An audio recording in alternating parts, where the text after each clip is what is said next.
Vamos falar então dos pré-candidatos. Vamos começar com Caiado. Por que o povo não deve escolher ele como próximo presidente? Uma coisa que o Caiado tenta passar, o Caiado, assim, eu conheço ele esteve comigo no impeachment, ele no começo era contra o impeachment da Dilma, primeira reunião que ele teve depois da primeira manifestação, ele falou, tem um nome a zelar, não cai impeachment, não é sério. Depois, passou umas semanas, ele ficou a favor do impeachment.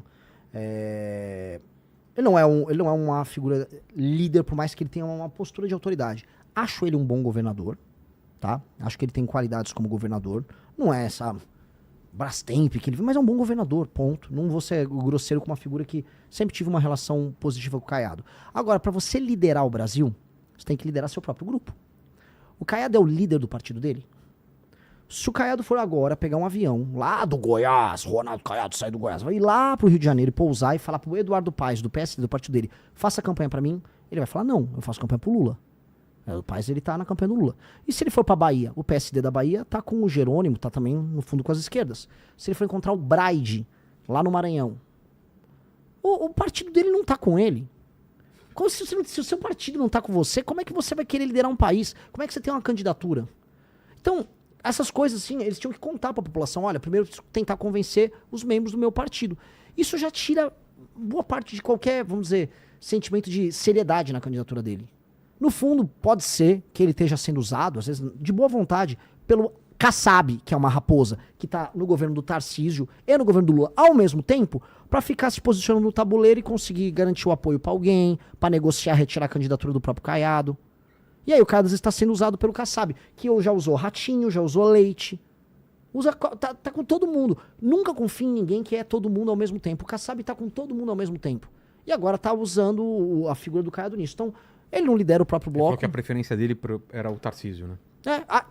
Pois é. Veja só, você foi para um partido agora em que o primeiro eles apoiavam o Tarcísio, depois o Ratinho, depois o Leite e agora ele. Enfim. Aldo, vamos lá. Aldo Rebelo, cara, ele tem livro publicado, é uma figura interessantíssima, gosta de história, gosta de boa parte dos assuntos que eu gosto sobre a história brasileira. Não tenho nada desabonador pra falar sobre ele, mas eu acho que ele faz parte de uma perspectiva, uma visão de mundo que, por mais que em muitos pontos, muitas premissas estejam certas, não tem o que a gente precisa para tornar o Brasil um país brabo. Quer entender o impacto da tecnologia, o impacto da lei e da ordem, o impacto em escolher um lado muito claro para tornar o Brasil esse país sério, tá? O Aldo é um cara que teve como todo mundo. Dito isso, quem dera a eleição fosse entre eu e o Aldo. Quem dera. Ele tem proposta. Eu li o Quinto Movimento, o livro dele. Eu confio. Quando o cara tem um livro escrito por ele, à mão, o cara é diferente.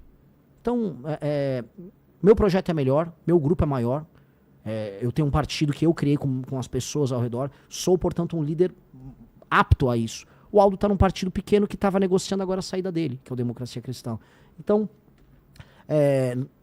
sou um líder mais apto. Dito isso, gosto do Aldo. Não nego. Quem dera o debate fosse só entre eu e ele. O Danilo Gentili foi em algum momento uma opção ou era uma brincadeira de vocês? Não, nunca foi brincadeira. Eu acho o Danilo Gentili uma pessoa brilhante, inteligentíssima, Mas uma pessoa de em que sucesso. momento ele deixou de ser uma opção Eu real? acho que o Danilo tem as questões da carreira dele. Uma decisão dele, então. Lógico. Nunca brinquei sobre esse assunto. Poxa, eu volto a colocar a ideia de montar um partido político. É um negócio... Envolve o trabalho de milhares de pessoas ao redor do Brasil. São quase 1 milhão de assinatura coletada. É um trabalho muito colossal. Então, nunca brinquei sobre coisas que envolvam esse trabalho. É o trabalho da minha vida. Então, eu acho o Danilo, de verdade, um cara sensacional. Ele é um exemplo de homem público na vida pessoal, na vida profissional e nas posições políticas que ele adota. O Danilo, e isso eu avalio para todo mundo, o Danilo topa perder pelo aquilo que acredita. Avalie um homem público pelo que ele perde e não pelo que ele ganha no que ele fala. O Danilo Gentili várias vezes correu o risco de perder a posição dele no SBT, várias vezes sofreu pressões do governo A, B ou C, tentaram cancelar a carreira dele várias vezes, ele nunca moveu o pé das posições dele. Se ele topasse, era ele de presidente ou Eu você já de tinha vice? anunciado ele há muito tempo. Pô, vem Danilo, vem Danilo, vem Danilo. Mas você iria de vice ou não ia ficar nos bastidores? Eu nunca quis ser vice, eu nunca quis ser candidato a deputado. Eu acho que para as pessoas que estão ao nosso redor, veja, eu sempre fui uma grande liderança do MBL. A cara do IB. Mas eu tinha que me provar. O que eu me provei como líder? A montagem do partido. As pessoas falam, o Renan é especial, o Renan tem uma capacidade de executar especial depois da montagem da operação da Valete e da montagem do partido. Aí os próprios me falam, pô, é o Renan. O Renan, né, eu me credenciei por conta dessa leitura que eu entreguei. Já tá falando na terceira pessoa. Perigo. Acabei de meter um Ronaldo Caiado. O Renan Santos! Vamos lá, é o Augusto Cury, próximo? Vamos lá. Ele, inclusive, lançou a pré-candidatura aqui no programa. A gente tomou um susto, né? Chamou ele como convidado e no meio do programa ele falou, sou pré-candidato. Soltou essa bomba na nossa mão. Soltou a bomba aqui. Eu conheço muito pouco do Augusto Cury. É um autor best-seller? Muito pouco, cara. Assim... Eu não sei, não tô de nenhuma maneira diminuindo. É que eu nunca li os livros dele, conheço pouco dele como influenciador. Passa pro próximo. Não aí. sei as ideias do Augusto Cury. Quem é o próximo aí, diretor? Temos o Lula e o Flávio. Então, quem quiser falar primeiro, Flávio ou Lula? Pô... Ou melhor, quem você quer deixar pro final? Assim, sobre o Lula, cara, assim... Não, você vai falar do Lula. Eu vou falar do Lula, então, já coloque chamo a o Lula. foto do Lula, por que não escolhê-lo como próximo presidente? Que seria o 4º mandato, certo? Eu já começaria por isso, né? Mas, veja, você quantos anos, Vilela? Eu, 55, faço 56. Tenho 42. Então, toda a nossa vida Tira essa produtiva... notificação aí, que é rapaz. isso? Deixa eu desligar. Toda a nossa vida procurando onde era isso aí. Mal aí, ó. Tem até tirado aqui, ó. Hã? Ah, esqueceu do Zema, diretor. Tá bom, ele é o próximo. Pô, foi Lula, Zema e Flávio, Tá. pronto. Toda a nossa vida produtiva foi marcada por governos do Lula.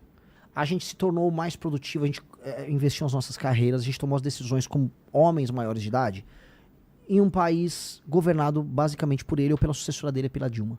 Eles venceram praticamente tudo de 2002 pra cá. E o Brasil não se tornou um país melhor. A gente viu o problema da violência aumentar. A gente viu o Brasil entrar num voo de galinha e cair. A gente viu os maiores escândalos de corrupção da nossa história se sucederem.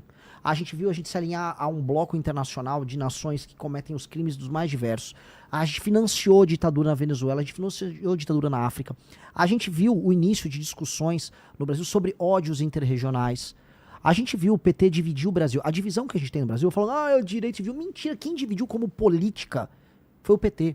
Foi a estratégia que o João Santana adotou com o Lula, após o Lula ter o Bolsa Família, que aí ele ficou realmente hegemônico no Nordeste. O Lula ganhou em 2002 com um voto bem distribuído por toda a nação. Tinha voto no Sul, daí ele ganhou em São Paulo em 2002. Entendeu? Então, o PT, naquela época, fez essa escolha, ele dividiu o Brasil em dois. Então, o Lula fez tudo isso. O Brasil não se tornou um país grande. O Brasil se tornou um país que ganhou o apelido de anão diplomático.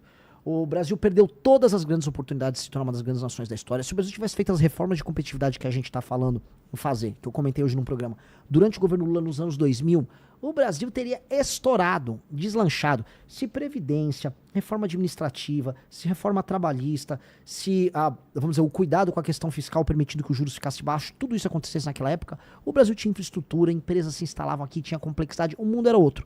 Não foi isso que aconteceu. O Lula vendeu a janta para pagar o almoço, ou seja, ele vendeu o nosso futuro para ele poder comprar os carguinhos dele, ganhar as eleições dele e a sucessora dele, a Dilma. Portanto, o Lula é o grande câncer da nossa geração. O Lula tem que deixar de existir do ponto de vista político. A memória política do Lula tem que ser esquecida. O Lula foi o grande desperdício geracional nosso.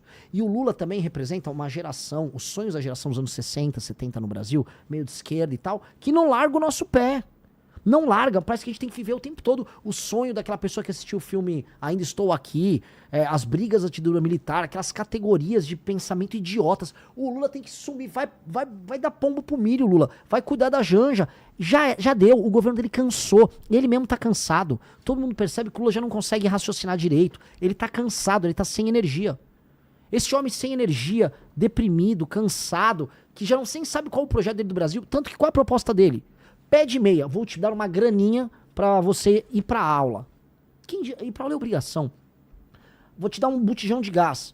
Vou te dar energia elétrica. É isso o projeto de Brasil do PT? Então o cara começa, né? A esperança, né? 2002, Lula ganhou. A esperança do operário que não sei o quê. Acelera a fita, chegamos em 2026, eu vou te dar um botijão de gás. Calma, que país é esse? Que país desgraçado ele entrega que as pessoas estão comemorando que ele agora vai distribuir botijão de gás. Então, pô, é um projeto falido. O Lula tem que ser... Eu podia falar da corrupção do Lula, podia falar de tudo. Eu vou falar só de uma coisa. O projeto dele é essencialmente falido. E ele entregou uma geração inteira destruída. Não à toa que ele pegou um Brasil que hoje boa parte das pessoas vivem de assistencialismo. Ele pegou um país que ainda recebia um restinho de imigrante. Hoje o país exporta pessoas pro resto do mundo. Um país em que as facções criminosas ficaram poderosas. O Lula acabou com a nossa geração. É isso. A nossa geração no Brasil é uma geração que será para sempre marcada por ter sido a geração que foi destruída pelo Lula. Tem chance dele desistir? Se a direita estiver muito à frente, Tem. você acha que ele corre o risco de perder e fala, putz, eu não vou Tem. terminar minha biografia assim? Tem. E aí Mas ele não criou um sucessor, e aí? Mas aí, cara, ele bota no segundo turno, talvez, um Haddad ou um Camilo, talvez. Porque eu acho assim, pra quem rodou no Ceará, Maranhão, saiu até pesquisa Metrópolis que eu tava roubando o voto deles no Nordeste. Essa é uma matéria do Metrópolis, desculpa. Os filhos do eleitor do Lula no Nordeste não gostam do Lula. Os filhos do eleitor do Lula no Nordeste querem uma vida que vá além do vou receber uma bolsa, e o prefeito da cidade vai fazer um negocinho aqui e o Lula gosta da gente. As pessoas querem mais do que isso. E o Lula não tá entregando um horizonte disso. O que o Lula tá visando pra essa pessoa mais pobre, vamos supor, um rapaz que é entregador em Sobral, lá no Ceará. O Lula tá avisando, eu vou te dar um botijão. Mas eu não quero botijão, eu quero uma vida. Eu quero uma vida legal, eu quero comprar coisa, eu quero montar meu negócio. Não, eu vou te dar um botijão e ainda vou cobrar um imposto de você. Esse cara já não quer mais o Lula. Vamos para o Zema, então. Por que não escolher o Zema como próximo presidente? Como eu te disse, é muito parecido com o Caiado no sentido de que ele não tem nenhum partido que de fato endossa ele. A maior parte dos candidatos a deputado do Novo ficam divulgando o Flávio. Você acha que corre o risco dele ser o vice do Flávio? É o que ele ficou tentando. Quem quer ser... Cara, quem quer ser presidente tem que pegar uma baita de uma bucha.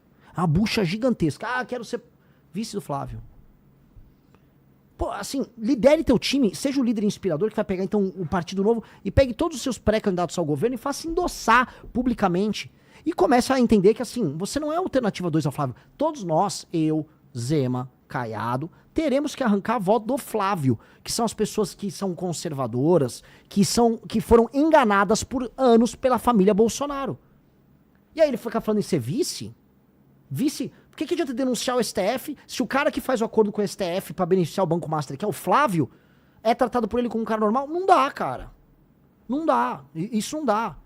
E assim, agora tirando isso, pelo menos ele é um cara que teve coragem lá de falar dos caras do STF. Isso conta. Isso conta. Gostaria de... Já falei o Zema, Caiado, já falei em outras entrevistas.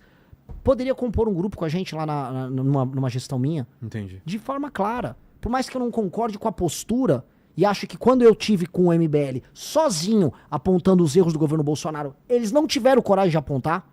Não tiveram... Pô, quando o Bolsonaro destruiu a Lava Jato e permitiu que o Lula fosse solto, a gente apanhou sozinho. Por mais que tudo isso, não acho que é uma pessoa do mal. Mesmo, de maneira alguma. E finalizando, Flávio Bolsonaro. Por que não escolhê-lo? Eu já falei pra muita gente, o Lula, se a gente fosse fazer uma leitura, quase bíblica da coisa, o Lula é o nosso capeta e o Flávio é o nosso Judas. O Flávio é o nosso Judas, o Lula é o nosso capeta. Assim mesmo? Capeta e Judas? Se você fizer uma leitura muito simples, mas o Lula é o nosso inimigo natural. É o Você cara que não é Jesus, não, né? Graças a Deus não, nem posso. Pelo amor de Deus, eu sou apenas um homem olhando ali, né, a traição da causa e o inimigo direto. Tentando E se organizando para não ser refém do traidor. O Flávio é, por excelência, o traidor. O Flávio é um cara que, enquanto eu estava lutando pelo impeachment da Dilma Rousseff, ele estava ganhando dinheiro lá com a Copenhagen, né? Ele estava fazendo as coisas que ele fazia no gabinete dele, que a gente sabe que porque ele mandou parar a operação. Primeiro, ele anulou as provas do COAF, obtendo uma decisão com o Dias Toffoli. Vai ver se o Flávio fala mal do Dias Toffoli. E depois, praticamente obtendo um foro especial para cuidar do caso dele, que era um caso que envolvia alergia, ou seja, se livrando com a ajuda do STF, com uma decisão do Gilmar Mendes. Vai ver se ele fala mal do Gilmar Mendes. O Gilmar Mendes, que teve um irmão dele apoiado pelo pai dele, o Jair, quando concorreu para prefeito no Mato Grosso. Aí, ajuda a destruir a Operação Lava Jato através da CPI, do enterro da CPI da Lava Toga. Apoia a maior parte das nomeações dos ministros do STF ligados ao petismo agora. O primeiro foi o Zanin. Fez o que fez agora na CPI do Banco Master. Quando tem votações polêmicas, se ausenta. Agora teve a votação da misoginia. É um negócio assim, não, eu não quero perder voto, então eu vou votar a favor do PL e da misoginia. Que diabo de líder é esse? Ele tá sempre traindo o eleitor dele. O cara é uma máquina de trair. Só que eu acho, vou ser sincero, Vilela, eu acho que ele nem percebe. Eu acho que o Flávio trai e ele nem percebe. Porque eu acho que o Flávio é muito burro. Eu acho que o Flávio é muito burro. Por que você acha que ele foi escolhido? Ele não era a primeira Porque opção. ele é filho, né? Porque ele tem a marca. Não, o Tarcísio e a Michele. Não, pera, o Tarcísio não é da família Bolsonaro. Sim. Aí eles não iriam Cara, abrir fora da Fazia família. sentido Pra eles? pra família? Ah, eu vou botar um cara que não é da família, aí esse cara leva o meu voto e me deixa aqui de escanteio. A família Bolsonaro, é o Jair Renan, que não é... E o Carluxo, que não são pessoas bem do ponto de vista... Que não estão bem do ponto de vista cognitivo. Eu não vou ficar falando tanto dos caras. O Eduardo tá lá nos Estados Unidos, querendo ser um líder mundial de nada, lá comemorando que tarifou o próprio país. Aí o Flávio tava aqui. Eles não construíram um partido, eles não construíram um bloco político coeso, eles não construíram nada. Pô, a gente montou um partido, eles não. E aí, então, quando você não monta nada, você depende só do teu nome, da sua intenção eleitoral, que é o nome do Jair Bolsonaro, que tem um recall grande. Então o Flávio falou, eu vou dar isso pro Tarcísio? Não, vamos ficar pra família. E honestamente, é uma das poucas decisões racionais que eles tiveram ali. Porque senão ele ia ser comido, ele ia ter a base política dele comida pelos outros. Só que ele não foi aceito como líder. O Nicolas tá em rebelião contra ele, a Michele Bolsonaro também. Ela falou alguma coisa? Eles vivem brigando nos bastidores, mas brigando, tem inúmeras matérias. O clima entre eles é tenso, houve brigas no Ceará. Aí eles vão colocando assim, ó, o Carluxo vai concorrer a senador por Santa Catarina. Aí os bolsonaristas de Santa Catarina não concordam. Eu tava lá, ninguém tava curtindo essa ideia do Carluxo sair em Santa Catarina. Até porque se o Carluxo quisesse ajudar o pai, ele ia concorrer em outro estado, onde ele poderia tirar um senador de esquerda, um senador do centrão e entrar ele. Não no lugar em que eleger 2 senadores pró-Bolsonaro. Então não tinha sentido. Então é uma lógica de traição, de usar as pessoas, de pouca inteligência. E aí eu falo, eu quero ser de um país que vai ser uma das 5 maiores nações do mundo. Que não apenas, assim, não vai se contentar em não ser o Lula. Que é o que o Flávio não fala. Falou, nós vamos tirar o PT daí. Tá bom, mas o que isso quer dizer? Tirar o PT é importante, mas o que nós seremos? Ele não tem plano nenhum. Ele vai publicamente falar, não tenho plano nenhum. Te trai o tempo todo, te traiu semana passada pela destruição da CPI do Banco Master. E aí não confia que ele tem um plano? Nem ele tem um plano. Ele avisou, eu não tenho um plano. Ele avisou em todos os lugares, não vou falar nenhuma proposta. Pô, um cara que nem tem coragem de falar que tem a proposta, não pode ser pré-candidato. Não pode, cara. Isso é uma não candidatura. Por isso que ele dança. Ele fica lá dançando. Igual um mongolão. Tô dançando. Vai no evento e fica dançando lá. Fala alguma coisa, meu irmão. Fala uma proposta. Para de dançar. É isso.